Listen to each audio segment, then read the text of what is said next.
자, 오늘은 중풍병자를 고치신 예수님에 대해서 말씀을 드리고자 합니다.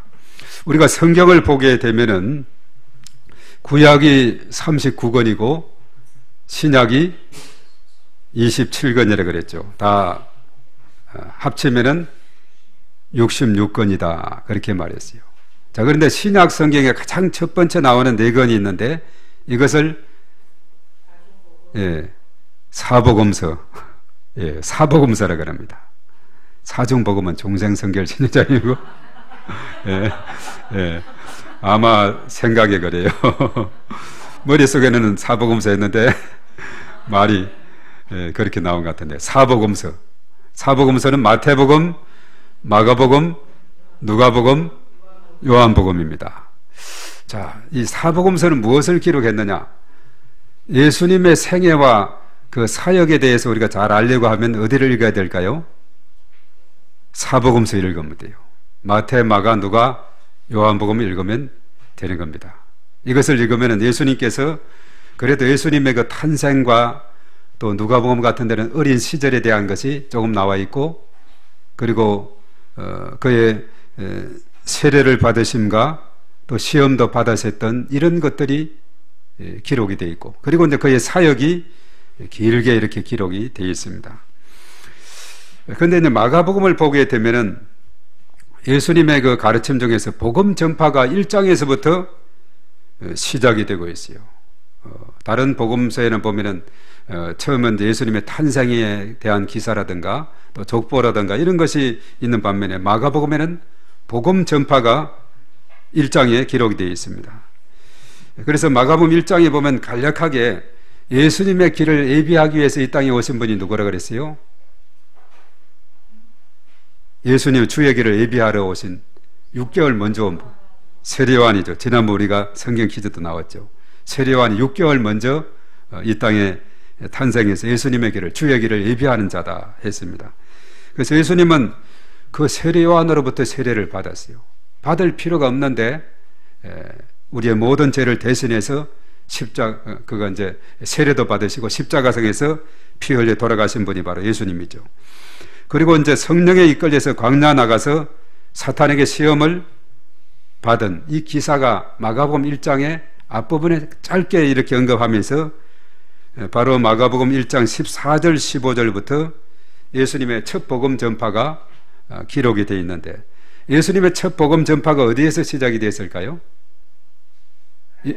갈릴리입니다. 예수님의 탄생은 남쪽 유대 땅 베들레헴인데, 그리고 피난생활 애굽에서 했다가 나중에 헤롯 왕이 죽었다는 소식에 다시 고국으로 돌아올래 하는데 그 아들 아켈라오가 또 유다 땅을 통치하기 때문에 위험하대서 그래서 북쪽에 갈릴리 지역의 나사렛 동네에 가서 예수님이 자라게 되죠.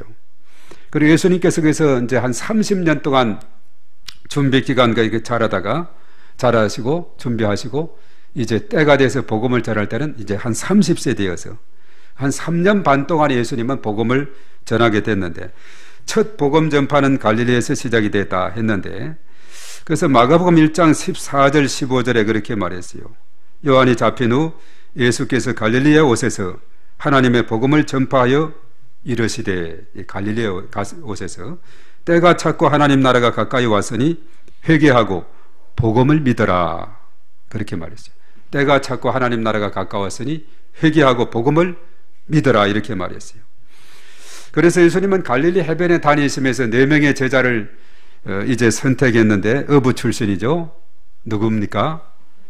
베드로와 그의 형제 안드레, 그리고 세베대의 아들 야고보와 그의 형제 요한을 선택하게 된 겁니다. 세베대의 아들이다. 나중에 이제 제자 중에 알페오의 아들도 있어요. 야고보가.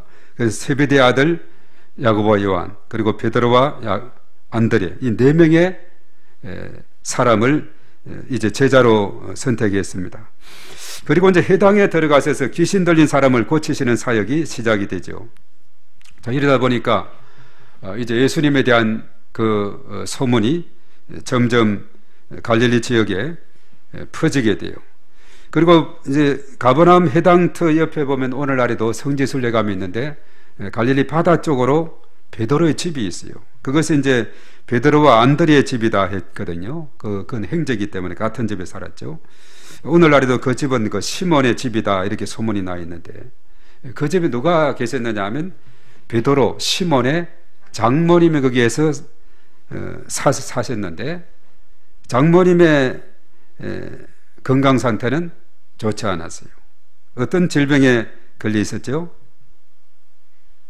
열병이 걸려 있었죠. 열병이 걸려 있은 가운데 있었는데, 그 당시에 아무리 약을 써도 고칠 수 없는 그런 상황이었는데, 이제 예수님께서 거기에 베드로의 집에 가서 베드로의 장모의 열병을 깨끗이 치료한 줄로 믿습니다.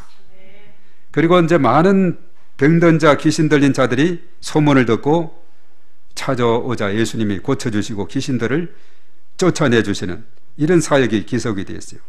자, 이렇게 사역의 바쁜 일정 속에서 예수님 피곤한 몸이지만은 이제 한적한 곳을 찾아갔는데, 마가복음 1장 35절에 새벽 아직도 밝기 전에 예수께서 일어나 나가 한적한 곳으로 가사 거기서 기도하시더니 이렇게 했는데, 이게 뭐냐? 새벽 기도의 원조가 되고 있어요.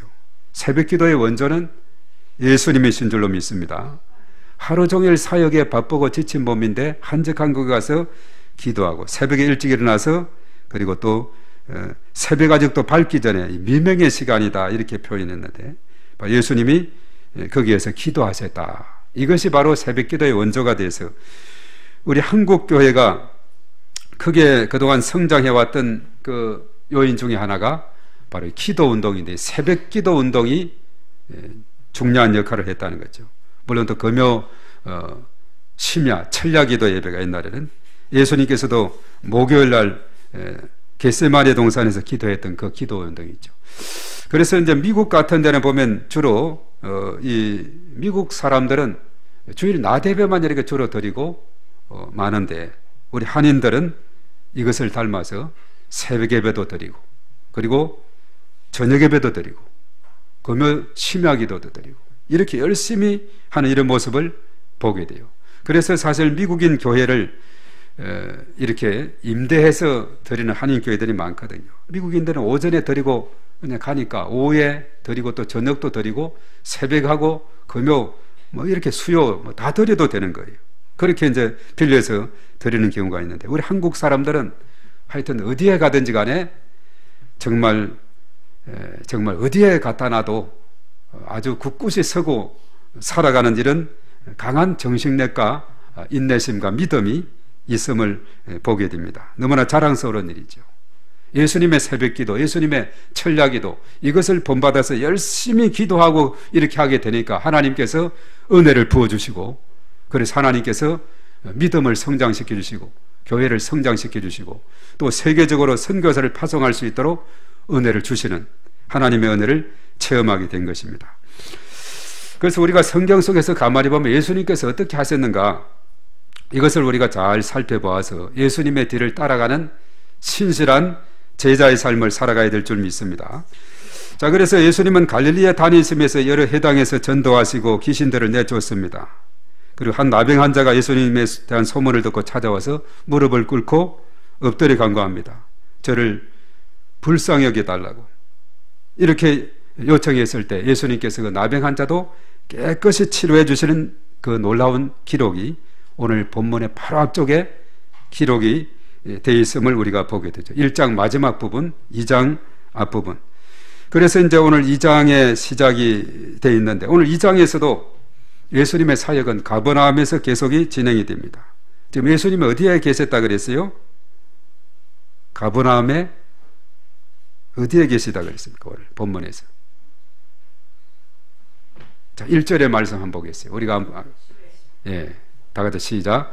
수일 후에 예수께서 다시 가버나움에 들어가시니 집에 계시다는 소문이 들린지라. 지금 예수님이 가버나움의 어떤 한 집에 들어가 계신 겁니다. 그러니까 방에 들어가서 이제 계시고 이제 복음을 전하는데, 그런데 의외로 사람들이 소문을 듣고 많은 사람들이 몰려오게 되었어요. 문화까지도 그냥 사람들이 가득 차게 되었습니다.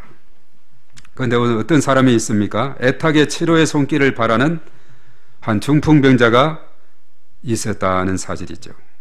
자, 이 중풍병자는 자신의 몸을 제대로 가눌 수가 없는, 그리고 움직일 수도 없는 그런 사람입니다. 스스로는 예수님께 나아갈 수 없는 사람입니다. 쉽게 말해서 다른 사람의 도움 없이는 예수님께 도저히 갈 수 없고, 특히 인파가 많은 상황에서는 더욱 불가능한 상황이었다, 이렇게 보게 되는 거죠. 자, 그러면 이 한 중풍병자가 이제 예수님의 은혜에 힘입어서 예수님의 치료의 손길을 힘입기 위해서는 어떻게 해야 되겠어요? 스스로의 힘으로는 갈 수 없기 때문에, 그래서 다른 사람들의 도움이 필요했고, 그래서 사람들이 그 중풍병자를 보면 너무나 불쌍하거든요. 이번 기회에 예수님 오셨는데 여기 계신데, 비록 사람들이 많아서 갈 수 없는 그런 장애물도 놓여 있지만은 사람들이 머리를 쓴 겁니다. 지혜를 얻은 거예요. 그래서 사람들이 중풍병자를 일단 메고, 침상째 메고 가려면 네 사람의 장정이 필요하죠.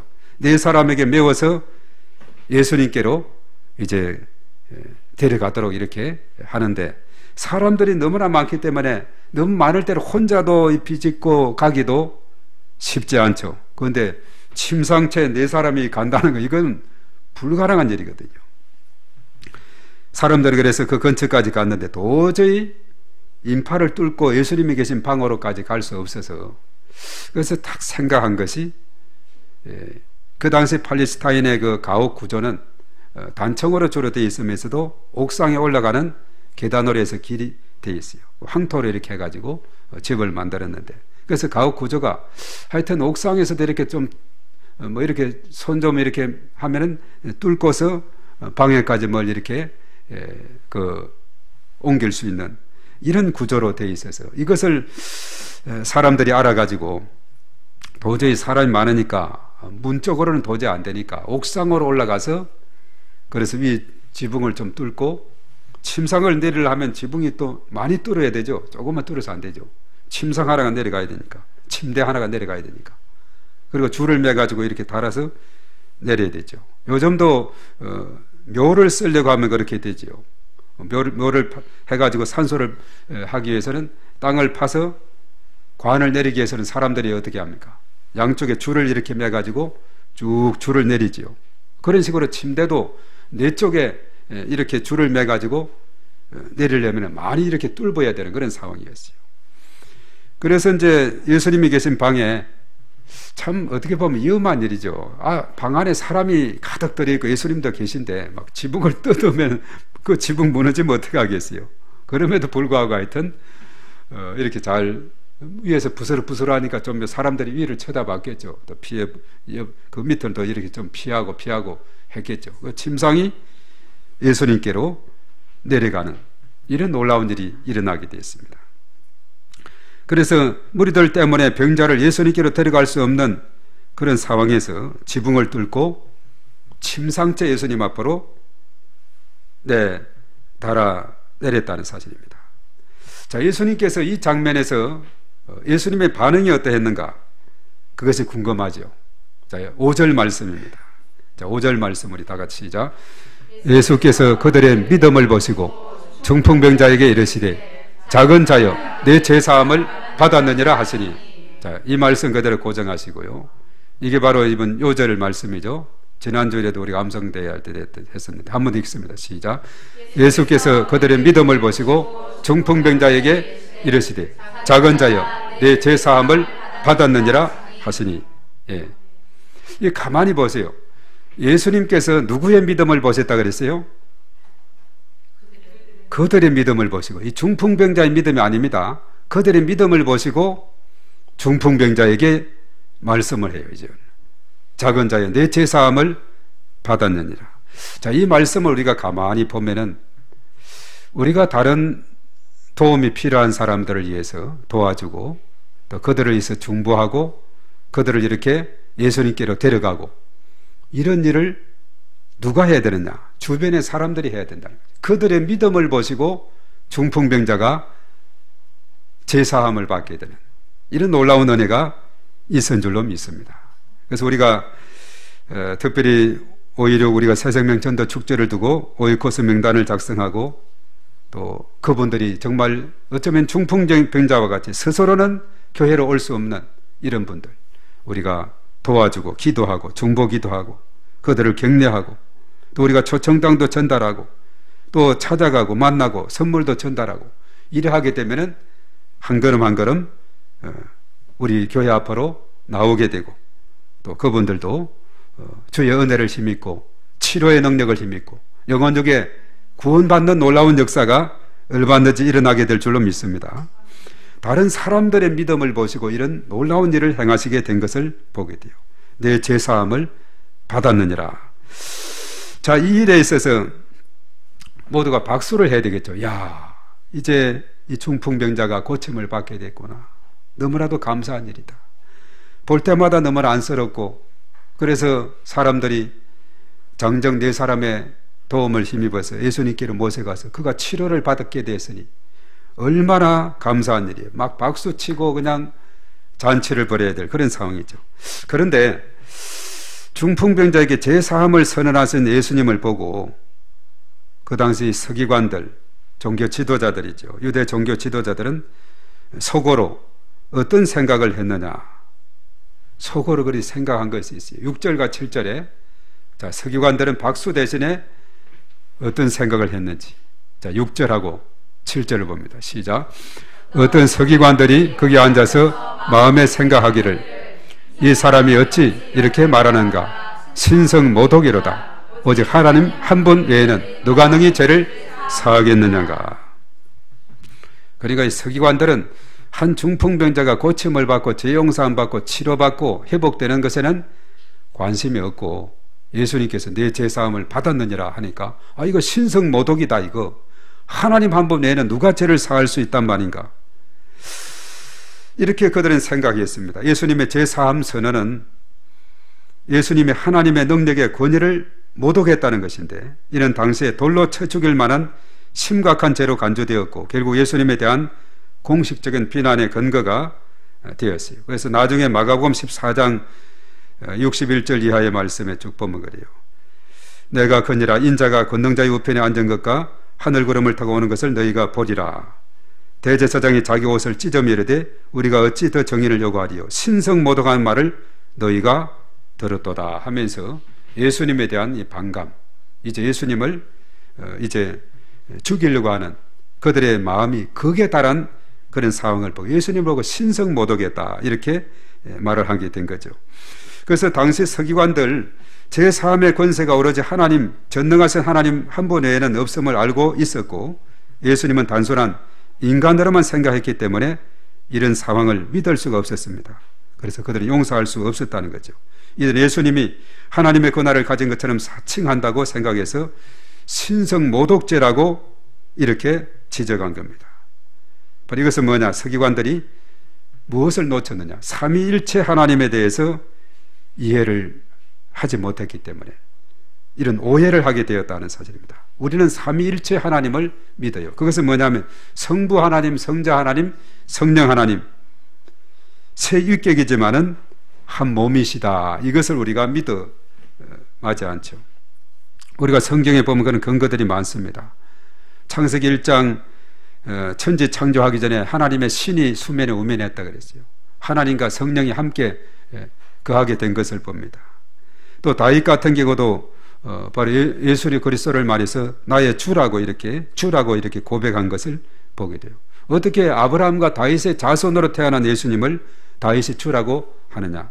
바로 삼위일체 하나님의 그 신비 때문에 그런 것입니다. 성부, 성자, 성령은 같은 한 몸이다 하는 것을 우리가 믿으면은 문제가 되지 않는데 오늘 이 서기관들 또 대제사장들 유대 종교 지도자들은 어떻게 생각하느냐? 예수님은 인간의 몸으로 온 한 사람에 불과하다 생각했던 그것입니다.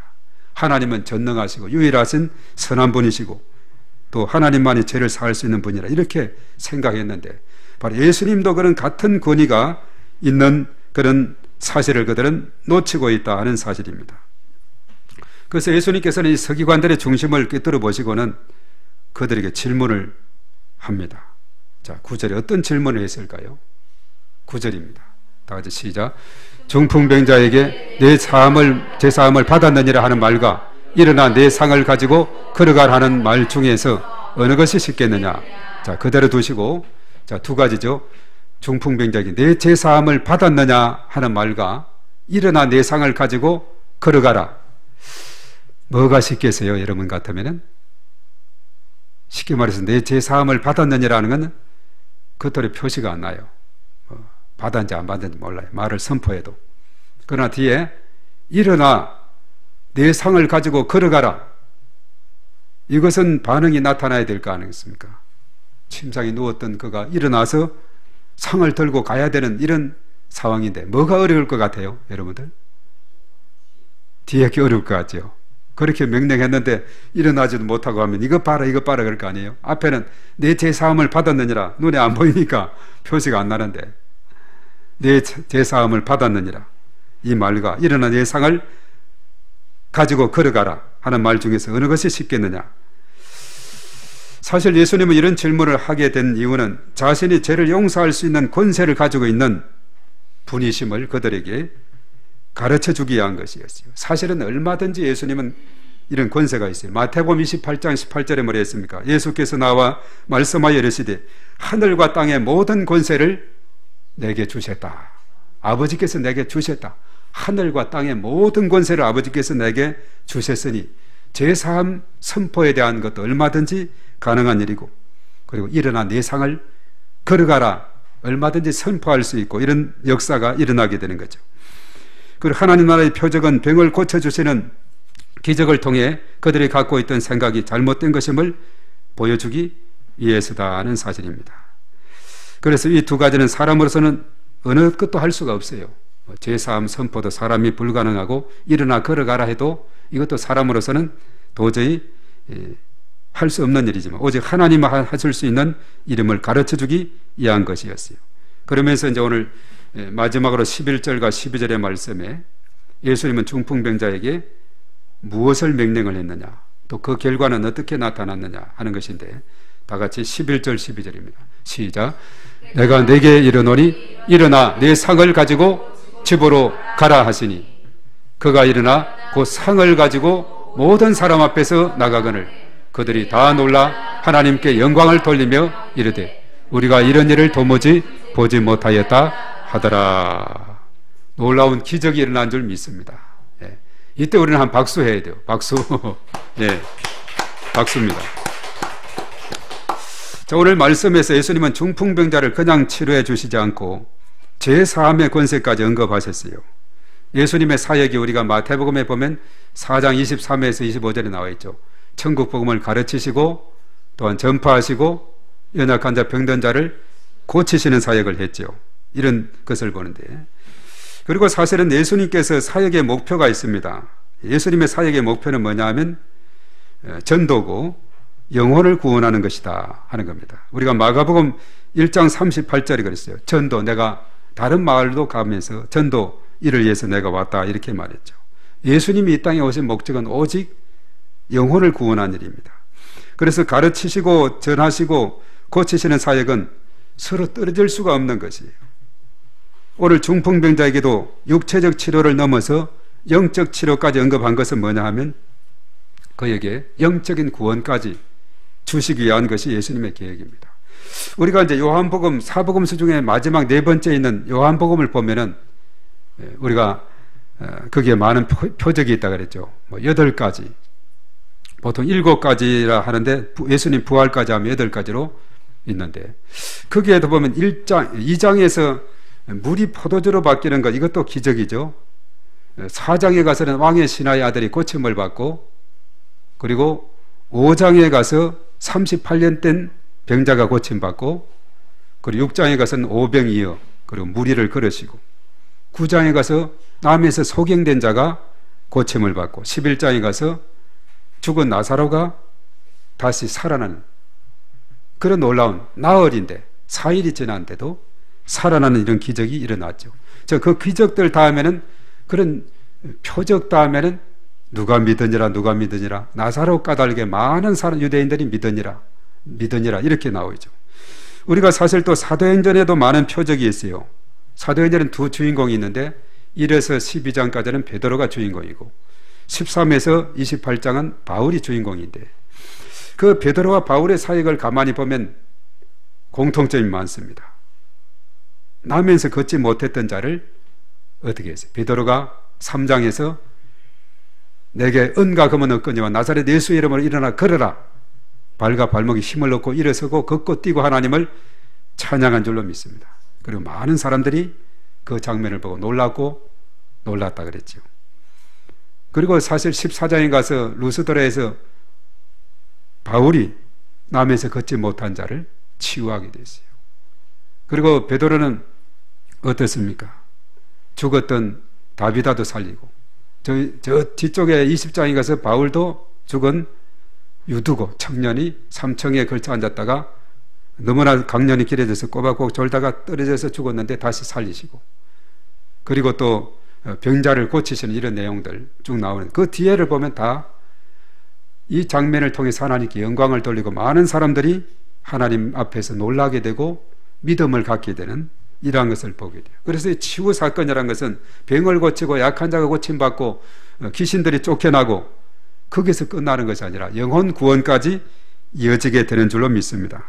그래서 일찍이 이사야 선지자가 예수님을 향해서 바로 전인적인 구원자로 이 땅에 오셨는데, 이사야 53장 5절에 그가 찔림은 우리 허물 때문이요 그가 상함은 우리 죄악 때문이라. 그가 징계를 받음으로 우리가 평화를 누리고 그가 채찍에 맞음으로 우리가 나음을 입었도다.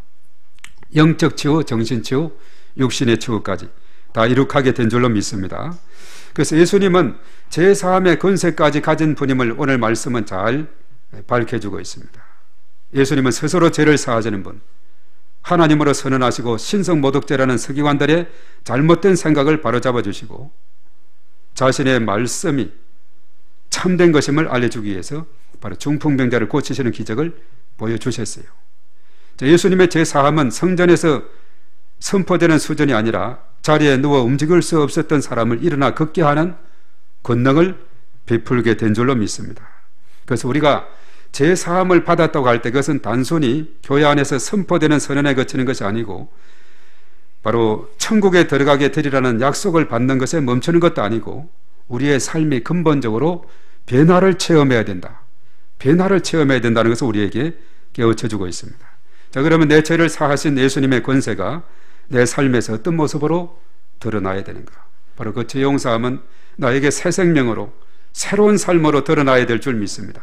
그리고 제 사함을 받아 구원을 얻은 사람답게 우리가 살아가야 되는데, 그러기 위해서 우리가 어떻게 해야 되는가? 늘 예배에 힘쓰고 기도에 힘쓰고 말씀 생활에 힘쓰고 늘 감사 생활에 힘쓰고 그리고 전도에 힘쓰는 삶을 살아가는 삶, 이것이 진정한 변화된 삶의 모습인 줄로 믿습니다. 예수님은 지금도 구원받을 사람을 기다리고 계세요.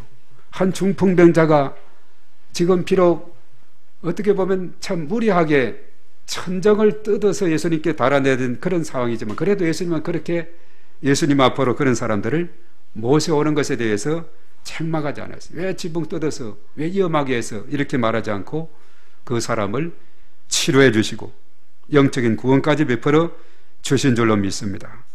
그래서 우리가 누가복음에 쭉 보면 15장에 이런 것에 대한 찾은 것을 기뻐해서 잔치한 비유가 세 비유가 나오죠. 이런 양, 이러한 드라크마, 또 이런 아들에 대한 비유. 그리고 누가복음 19장은 삭개오 이야기를 통해서 누가복음 19장 10절에 인자가 온 것은 잃어버린 자를 찾아서 구원하기 위한 것이다.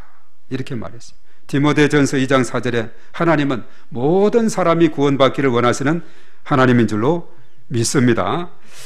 자, 예수님이 이 땅에 오신 목적이 오로지 전도를 위해서 왔다면 예수님을 따른 우리들의 삶의 모습은 어떠해야 될까요? 전도하는 삶에 집중해야 될 줄로 믿습니다. 그래서 내가 주님께로 데려와야 될 사람이 누구인가, 나의 오이코스가 누구인가, 이걸 우리가 생각하는 거예요. 아까 그랬죠. 33가지 제가 쭉 이야기했는데, 자, 이런 사람들을 쭉 생각해 볼 때 단 한 사람 이름을 적는 겁니다. 그리하게 될 때 하나님께서 그 영혼을 불쌍히 보시고 그 영혼을 하나님께서 구원해 주시고 은혜를 베풀어 주실 줄로 믿습니다. 그래서 우리가 이번에 100명의 오이코스를 적고 30명을 초청하고 10명을 등록할 수 있도록 우리가 기도하고 나아갈 때 하나님께서 은혜를 베풀어 주실 줄 믿습니다. 우리가 부자와 거지 나사로 이야기에서 보면은 이 구원이라는 것은 사람이 살아있을 때 가능한 거예요. 죽은 다음에는 소용없어요. 갈보리 십자가의 두 강도 중에 한편 강도는 오늘 밤 너는 나와 함께 낙원이 있으리라 그랬죠. 죽기 전에 구원 받으면, 예수님 믿으면 구원을 받게 되는 줄로 믿습니다. 예수님의 관심이 나의 관심이 되어야 되고, 예수님의 그 영원 사랑이 나의 영원 사랑이 되어야 될 줄 믿습니다. 이것이 바로 성숙한 그리스도인의 삶인 줄로 믿습니다. 그래서 우리가 사람을 데려오려고 할 때, 오이코스를 데려올 때 예상되는 어려움이라든가 또 장애물이 있을 수가 있어요. 그것이 무엇인가? 이것을 생각하고 이것을 어떻게 돌파해서 극복해 나갈 수 있을까? 한 중풍병자를 예수님께 데려가는데 사람들이 너무나 많아요. 안 돼요. 도저히 이것은 불가능합니다. 불가능, 포기한 것이 아니라 그들이 방법을 찾을 때 옥상으로 올라가서, 계단을 타고 옥상으로 올라가서 예수님께로 달아내려는 지혜가 떠오르게 되고, 결과적으로 구원의 역사가 일어나게 된 거죠. 장애물이 얼마든지 있을 수가 있어요. 어려움이 있을 수가 있습니다. 그것을 뚫고 나가는 것은 바로 우리의 몫입니다. 하나님 앞에 기도할 때 지혜를 주시고 은혜를 주셔서 다 그것을 뚫고 가감하게 나가는 은혜를 베풀어 주실 줄로 믿습니다. 그래서 우리가 5.16 새생명 전도 축제에 모두 참여해서 하나님 앞에 큰 영광 돌리는 저와 여러분들이 될 때 하나님께서 미소 짓게 되실 것이고, 우리 모두에게 하나님의 한량없는 은혜를 베풀어 주실 줄로 믿습니다.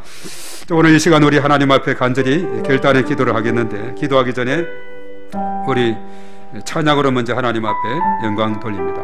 자, 1절을 두 번 부르고 또 2절 두 번 부르고 이렇게 하는 수도로 하겠습니다. 우리 주님의 이 손을 꼭 잡고 가소서. 약하고 피곤한 이 몸을, 우리 가사를 생각하겠습니다.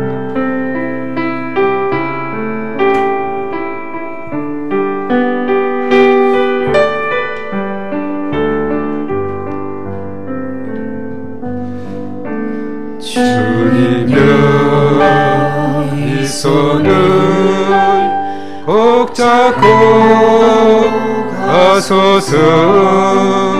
약하고 피곤한 이 몸을 복음을 흘러서 해시사 빛으로 손잡고 나인 가소서. 주님여 이 손을 꼭 잡고 가소서. 한 번 더 합니다. 주님여 이 손을 꼭 잡고 가소서. 약하고 피곤한 이 몸을 복음을 흘러서 해치사 빛으로 손잡고 나인도 가소서. 인생이 힘들고 고난이 겹칠 때, 인생이 힘들고 고난이 겹칠 때 주님여 날 도와 주소서. 외치는 이 소리,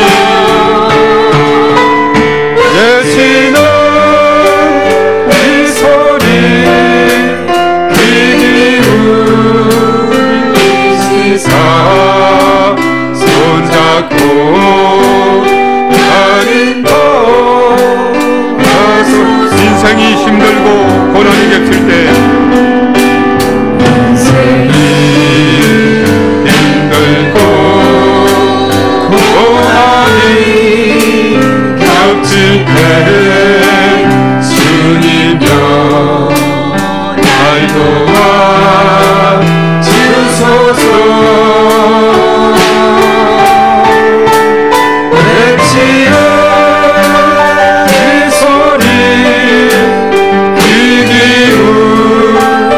기울이시사 손잡고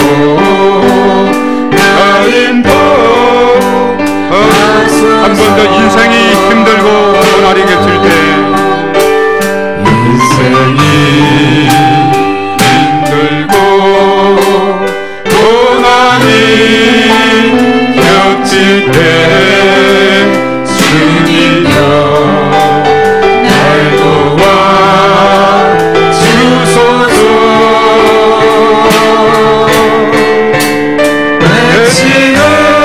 외치는 소리 귀 기울이시사 손잡고 달인도 하소서. 아멘. 우리 이 시간 다 같이 기도하겠습니다. 우리 주님 날 손 잡아주시면 우리는 언제나 승리할 줄로 믿습니다. 우리 오늘 말씀 생각하면서 주여하고 통성 기도하겠습니다. 주여! 거룩하신 하나님 아버지, 하나님의 사랑을 진심으로 감사를 드립니다.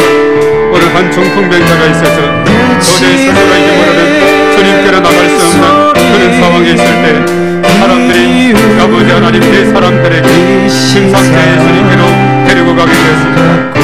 너무나 많은 인파 때문에 예수님께로 문으로는 갈 수 없게 되었을 때 옥상으로 올라가서 지붕을 뚫고 예수님께로 달았을 때 예수님께서 깨끗이 치료해 주시고 그 모든 죄사함을 얻게 하는 권세까지 역사해 주셔서 참으로 그가 육신적인 구원을 얻었을 뿐만 아니라 영적인 구원까지 얻게 되는 놀라운 역사가 일어나게 되었음을 우리가 보게 됩니다. 아버지 하나님의 스스로는 도저히 갈 수 없는 그 상황 속에 있을 때 주변의 사람들이 정보하고 주변의 사람들이 데려가고 주변 사람들이 조금만 도와주고 조금만 밀어주게 되면 놀라운 기적이 일어나고 역사가 일어나게 될 줄로 믿습니다. 주님 도와주시고 은혜를 베풀어 주시옵소서. 그 연약한 자들을 손잡고 나가는 저희들이 되게 해주시고 우리의 손에 주님 손을 붙잡고 나가게 될 때 놀라운 구원의 역사가 일어나게 될 줄로 믿습니다. 주님 도와주시고 은혜를 더하여 주시옵소서. 우리가 이 땅에 살아갈 때 참으로 때로는 장애물이 있고 고난이 있고 여러가지 역경과 어려움이 있을지라도 주님의 손을 잡아주시면 여기 승리하게 될 줄로 믿습니다. 주님 도와주시고 은혜를 더하여 주시옵소서. 주께서 주님 함께하시고 하나님의 놀라우신 은총으로 인도하셔서 주님의 손으로 아버지 하나님의 저희들을 붙들어주시고 은혜를 더하여 주시옵소서. 우리 주변을 볼 때 스스로는 주님께 나아갈 수 없는 그런 자들이 많이 있습니다. 주님 불쌍히 여겨주시고 저들을 주께로 인도할 수 있도록 은혜를 더하여 주시옵소서를 주여 주여 간절히 바라고 어려움나이다. 오 주여 믿사오니 주님 도와주시고 주의 크신 권능으로 아버지 하나님 인도해 주셔서 스스로 주님께 나갈 수 없는 자들 우리가 손잡고 아버지 나갈 수 있도록 주님 인도하여 주시옵소서. 마음으로 하는 그런 아버지 소리를 듣게 될 때 하나님께서 그들의 마음의 문을 활성되는 주께로 나오는 주의 놀라운 역사가 일어나게 될 줄로 주여 믿습니다. 주님 도와주시고 저희 손을 굳게 붙잡아 주시옵소서. 손잡고 나가서 아버지 하나님의 놀라운 기적을 체험할 수 있도록 인도하여 주시옵소서. 주여 믿습니다. 주시옵소서. 그렇습니다. 우리 손 잡아주실 때에 우리는 약하고 또 넘어지기 쉽고 힘들고 고달픈 인생 가운데서 주님이 우리 손을 잡아주시면 우리는 새 힘을 얻게 될 줄로 믿습니다. 저희들의 손을 굳게 잡아주셔서 우리가 이 어려움 속에서도 고난 속에서도 헤치고 나갈 수 있는 힘과 능력을 더하여 주시옵소서. 그리고 우리 주변을 바라볼 때에 스스로는 도저히 힘이 없고 연약해서 주님 앞에 나올 수 없는 사람들이 많이 있습니다. 삶 속에 방황하며 절망과 고통 중에 있는 그런 우리 오이코스들 없는지 우리가 우리 주변을 살펴보게 하시고 저들의 손을 붙잡고 함께 교회로 나올 수 있는 저들이 되게 도와주시고 그 손에 우리 주님께서 손잡아 주셔서 참으로 함께 나가게 될 때에 새로운 생명과 새로운 소망의 역사가 일어나게 될 줄로 믿습니다. 이러한 놀라운 역사가 저희들을 통해서 일어나게 도와 주시옵시고 5월 26일은 참으로 그런 날이 되어서 하나님 앞에 큰 영광 돌리는 놀라운 역사가 일어나게 도와 주시옵소서. 또 이 시간 하나님 앞에 귀한 예물을 드렸습니다. 일일이 다 기억하시고 하나님의 한량없는 은혜를 부어주시고 우리 하나님께서 하늘의 문을 활짝 여시사 하늘 축복, 땅의 축복, 온 열방의 축복으로 풍성히 채우시고 은혜를 베풀어 주시옵시며 또 예물을 통해서 하나님 영광 받으시고 저의 나라가 널리 널리 전파되게 도와 주시옵소서. 또 몸된 교회를 위해서 여러모로 이름 없이 빚도 없이 수고하고 헌신하는 모든 손길들 다 기억하시고 은혜 베풀어 주시며 또 연약한 중에서 있는 심령 우리 성도들 일일이 다 기억해 주시고 치료의 손길로 함께 하사 강건함으로 함께 해주시고 출타 중에 있는 성도들 어디에 있든지 간에 하나님께서 지키시고 인도하시고 영혼 중에 강건함으로 하나님께서 축복하여 주시옵소서. 이제는 우리 주 예수 그리스도의 은혜와 하나님 아버지의 극진하신 사랑하심과 보혜사 성령님의 내주하시고 인도 역사 충만 기름 부으심 교통하심이 우리 시간 참여한 우리 모두에와 우리의 가정과 자녀, 생활, 직장, 사업장, 일터에 몸된 교회와 이 나라의 민족과 온 열방위에 이제와 영원토록 함께 하시옵기만을 간절히 축원하옵나이다. 아멘.